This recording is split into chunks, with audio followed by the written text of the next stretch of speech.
Really, I can see that the peace deal is within our reach.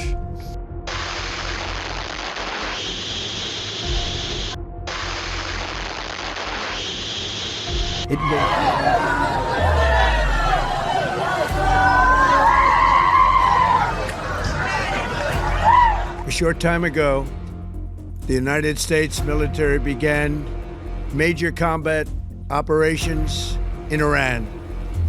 Well, we are facing an act of aggression, and obviously we have every right to defend ourselves. So what we are doing is act of self-defense, which is absolutely legal and legitimate.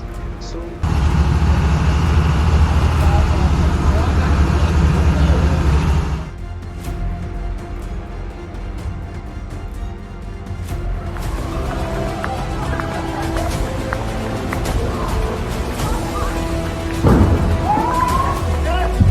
They got the NASA building. Oh, we're the ones that... Oh my God! Oh my God! Oh my God! Oh my God! Okay. All right.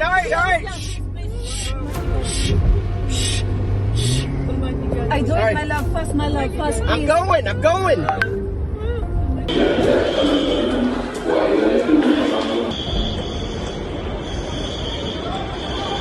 This is Sepah Navy, Iran's Islamic Revolutionary Guard Corps Navy. From now on, all navigating through the Strait of Hormuz is forbidden. No ship in every type is not allowed to pass from the Strait of Hormuz till next notice.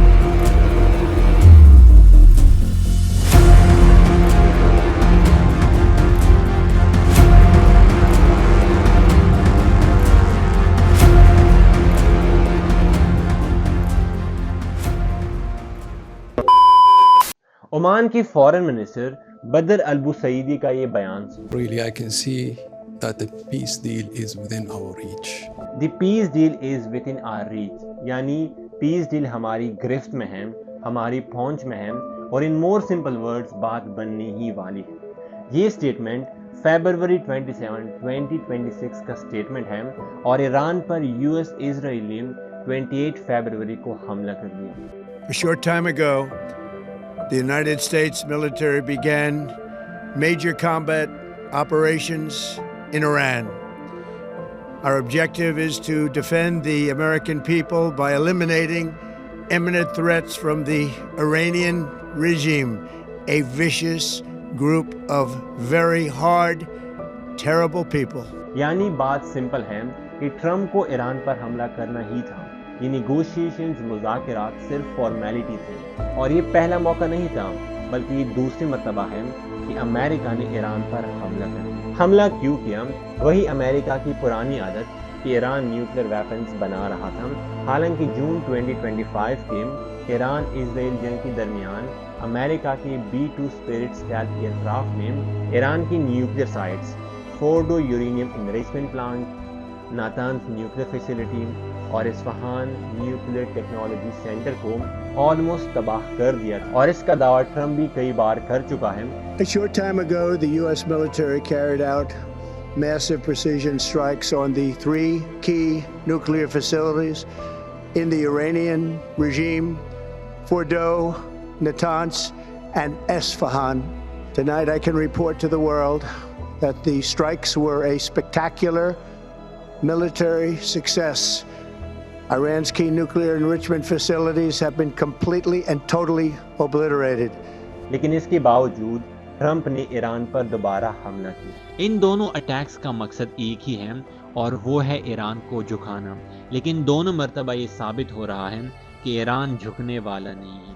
لیکن یہاں پر بڑا سوال یہ ہے کہ کوئی U S A اور اسرائیل کو نہیں کہہ رہا کہ کیوں اٹیک کر دیا، الٹا آسٹریلیا ہو یا پھر یورپ یا پھر یو کے، سب ایران کو بلیم کر رہے ہیں کہ میڈل ایسٹ میں آپ پیس کو ڈسٹرب کر رہے ہیں، مطلب حملے کی شروعات بھی آپ کرو، اور ان سب کے جواب میں اگر ایران کچھ کرے تو وہ غلط۔ بدقسمت یہ ہے کہ اللہ نے جو اتفاق اور اتحاد کا درس مسلمانوں کو دیا اس پر عمل پیرا غیر مسلم ہیں۔ سمپل ورڈز میں آسٹریلیا، یو کے اور یورپ یہ کہہ رہے ہیں کہ امریکہ اور اسرائیل کی یہ حملے پیس کو ڈسٹرب نہیں کر رہے، کیونکہ اگر ایران یا پھر فلسطین کی زمینوں پر یہ حملے ہوں تو یہ حملے وہاں انسانیت کو متاثر نہیں کر رہی، ان حملوں سے وہاں کی زندگی ڈسٹرب نہیں ہوتی، کیونکہ یہ حملے امریکہ اور اسرائیل کر رہا ہے۔ خیر 28 فیبروری 2026 کو یو ایس اسرائیل نے joint operation epic fury launch کر دیا، جس میں انہوں نے ایران کے 5 بڑے شہروں تہران، اصفہان، قم، کراج اور کرمانشاہ پر U S missiles, American made attack drones, fighter jets اور اسرائیلی ایئر ایسڈ سے نشانہ بنایا۔ اس اٹیک نے تہران میں ایرانی لیڈرشپ کمپلیکسز یعنی ایرانی قیادت کی رہائش گاہ کو نشانہ بنایا، جس میں سپریم لیڈر سید علی خامنہئی شہید ہوئے۔ رهبر و امام مسلمین حضرت آیت الله العظمی سید علی حسینی خامنه‌ای در راه سربلندی حرم جمهوری اسلامی ایران شهد گوارای شهادت را نوشیدند۔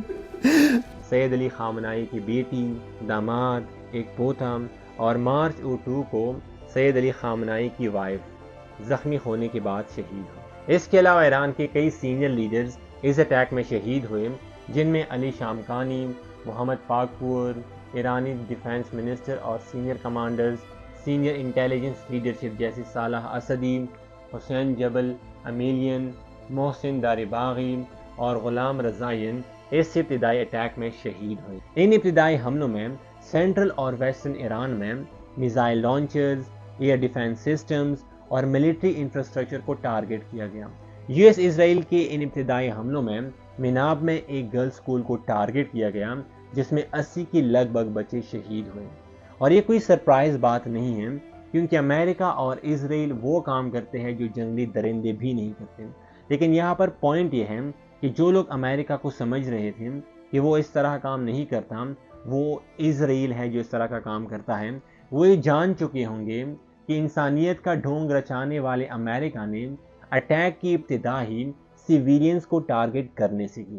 باقی اسرائیل کی مثال تو ہمارے سامنے ہے ہی کہ وہ فلسطین میں کیا کر رہا ہے۔ ہمارے لیے دکھ کی بات یہ ہے کہ پاکستان کے پرائم منسٹر شہباز شریف نے ایک ایسے بندے کو 2 دفعہ نوبل پیس ایوارڈ کے لیے نامینیٹ کیا۔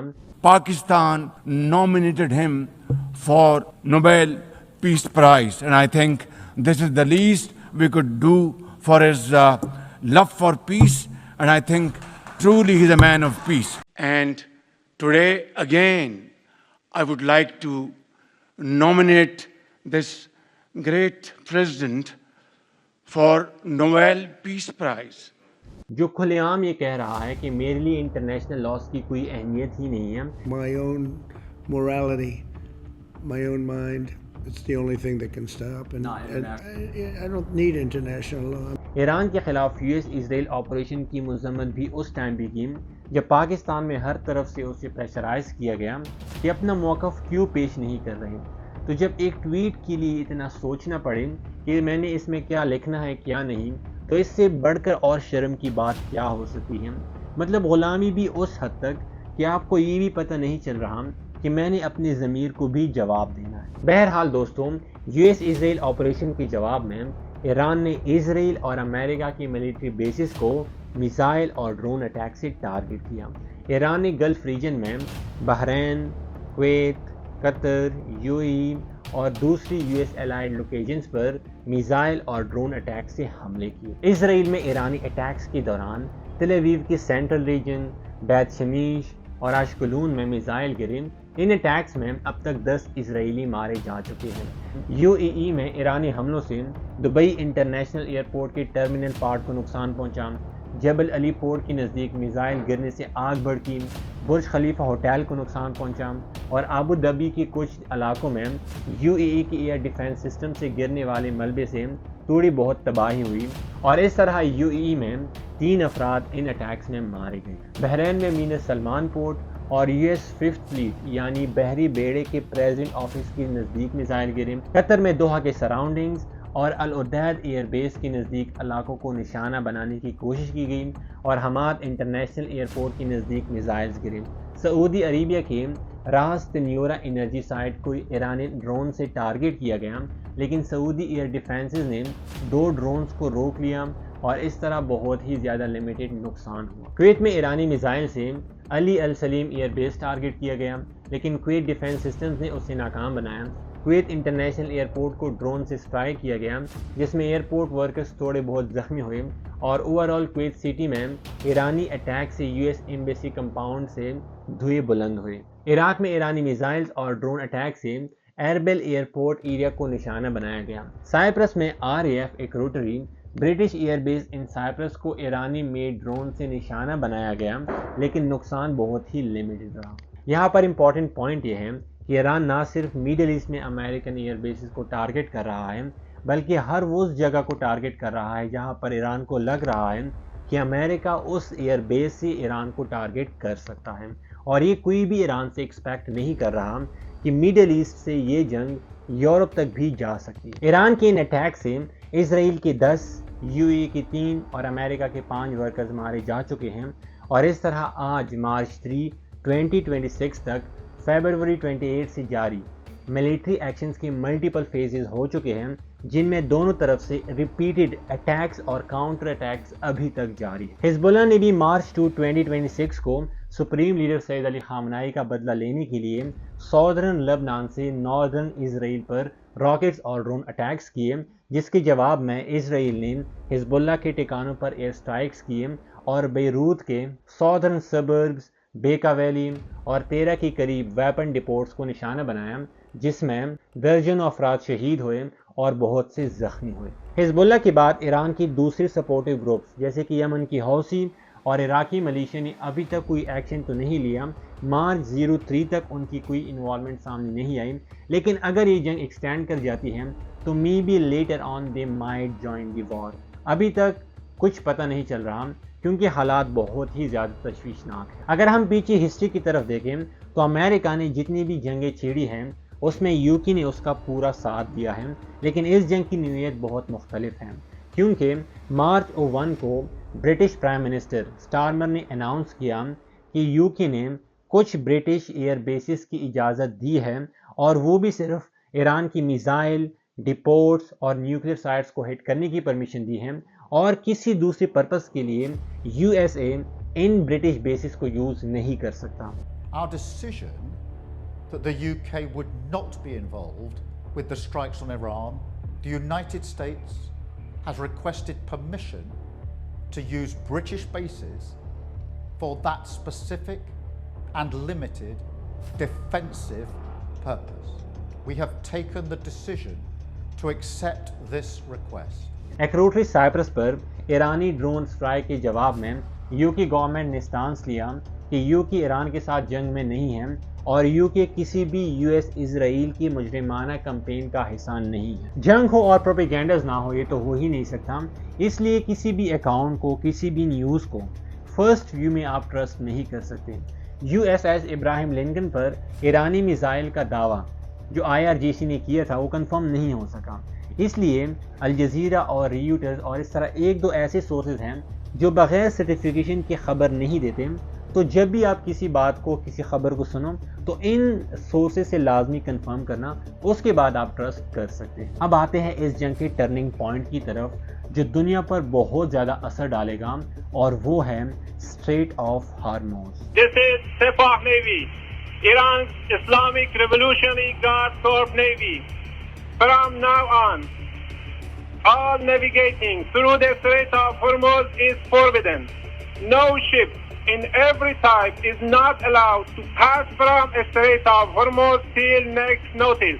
اسٹریٹ آف ہارموز کو Iran's revolutionary guard corps IRGC نے US اسرائیل اسٹرائکس کے جواب میں بند کر دیا ہے، اور یہ وارننگ جاری کی ہے کہ اگر کوئی شپ اس سمندری راؤٹ سے جائے گا تو اسے ٹارگٹ کیا جائے گا، اور اب تک 3 ٹینکرز کو اور ونڈ وار کے مطابق 4 ٹینکرز کو IRGC نے ہارموز سے گزرتے ہوئے مکمل طور پر تباہ کر دیا ہے۔ اسٹریٹ آف ہارموز ایران اور عمان کے درمیان ایک تنگ سمندری راستہ ہے کہ جس کے تھرو روزانہ دنیا کا 20% آئل سپلائی اور liquefied natural gas LNG gulf country سے دنیا تک پہنچا دیا جاتا ہے۔ ہارموز کو بند ہوئے ابھی 1 یا 2 دن ہی ہوئے ہیں، اور آپ دیکھیں کہ اس کے کیا اثرات سامنے آ رہے ہیں۔ اس کو تھوڑا اور سمپل کرتے ہیں تاکہ آپ سمجھ سکیں۔ دنیا کا 20% آئل سپلائی اور LNG کا مطلب ہے کہ ہر 5 میں سے 1 بیرل اسی ہارموز کے راستے اور وہ بھی روزانہ کی بنیاد پر دنیا تک پہنچا دیا جاتا ہے، اور یہ کوئی معمولی فگر نہیں۔ تو جب ایک ایسا راستہ کہ جسے دنیا کا 20% آئل سپلائی اور LNG وہاں سے گزر رہا ہو، جب وہ بند ہو جاتا ہے تو ٹینکرز، LNG کیریئرز وہاں سے نہیں گزر سکتے۔ کیوں؟ کیونکہ انشورنس کمپنی ان کو انشورنس نہیں دے سکتی، کیونکہ راستے میں کچھ بھی ہو سکتا ہے۔ اور یہاں پر بات یہ بھی نہیں ہے کہ راستہ مکمل طور پر تباہ ہو چکا ہو، اور یہ بات بھی نہیں ہے کہ ڈرائیورز ڈر رہے ہوں کہ کہیں انہیں راستے میں کچھ ہو نہ جائے، بلکہ یہاں پر پوائنٹ یہ ہے کہ Strait of Hormuz is effectively close. تو جب آئل کی سپلائی فریلی نہیں ہوگی تو آئل کی پرائسز بڑھے گی، ڈیزل کی پرائسز بڑھے گی، گیسولین کی پرائسز بڑھے گی، اور اکثر ممالک میں الیکٹریسٹی کی پرائسز بڑھ جائے گی۔ اور جب فیول یعنی ایندھن مہنگا ہوگا تو دنیا کی ہر ایک چیز مہنگی ہو جائے گی، کیونکہ چاہے آپ فوڈ ٹرانسپورٹ کر رہے ہو، فیکٹریز چلا رہے ہو، سامان منتقل کر رہے ہو، جہاز میں سفر کر رہے ہو، گھروں میں ہیٹ یوز کر رہے ہو، بجلی پیدا کر رہے ہو، ان سب کے لیے ایندھن یعنی فیول کی ضرورت ہوتی ہے۔ اور اگر آئل اور گیسولین کی پرائسز بڑھ جاتی ہیں تو سپر مارکیٹس پرائسز بڑھے گی، فلائٹ ٹکٹس مہنگی ہو جائے گی، ڈیلیوری کاسٹ مہنگی ہوگی، یوٹیلیٹی بلز یعنی بجلی وغیرہ کی بلز بڑھیں گی، اور اس طرح یہ اسٹریٹ آف ہارموز نہ صرف گلف کو بلکہ یورپ، ایشیا اور ایون افریقہ کو بری طرح متاثر کرے گا۔ اور یہ سب کچھ USA اور اسرائیل کی وجہ سے ہو رہا ہے، جس نے پوری میڈل ایسٹ کو مکمل ہلا کر رکھ دیا صرف اپنی بات منوانے کے لیے۔ آج دبئی ہو جو کہ ٹاپ ٹورسٹ ڈیسٹینیشن ہے، کہ جہاں پر آپ کو ہر ٹائم ٹریفک ہی ٹریفک دیکھنے کو ملتا ہے، قطر، آج ساری جگہوں کے اوپر روڈز بالکل خالی ہیں، ہر جگہ سناٹا ہے۔ کیوں؟ کیونکہ USA اور اسرائیل کا مقصد سب سے پہلے، بعد میں دبئی، کویت، عمان اور بحرین آتے ہیں۔ لیکن افسوس کی بات یہ ہے کہ گلف کنٹریز کو ابھی پتہ چل رہا ہے کہ امریکہ صرف اسرائیل کا ساتھی ہے، ہمارا نہیں۔ اگر اسٹریٹ آف ہارموز دنوں کی بجائے ہفتوں تک بند رہتا ہے تو اینالسٹ کے مطابق آئل کی پرائسز $100 to $120 پر بیرل تک ایزیلی پہنچ سکتا ہے، اور یہ بہت بڑا ڈفرنس ہے۔ یعنی اب میڈل ایسٹ، یورپ اور ایشیا کو یہ فیصلہ کرنا ہے کہ وہ ابھی بھی USA اور اسرائیل کی ان ایکشنز کو سپورٹ کرتے رہیں گے، یا پھر وہ اپنے لوگوں اور مفادات کا بھی سوچیں گے۔ یہ فیصلہ اب ان ممالک پر ہے کہ وہ اب اپنا سوچیں گے، یا پھر وہی USA اور اسرائیل کی سپورٹ میں اپنے آپ کو یوز کرتے رہیں گے۔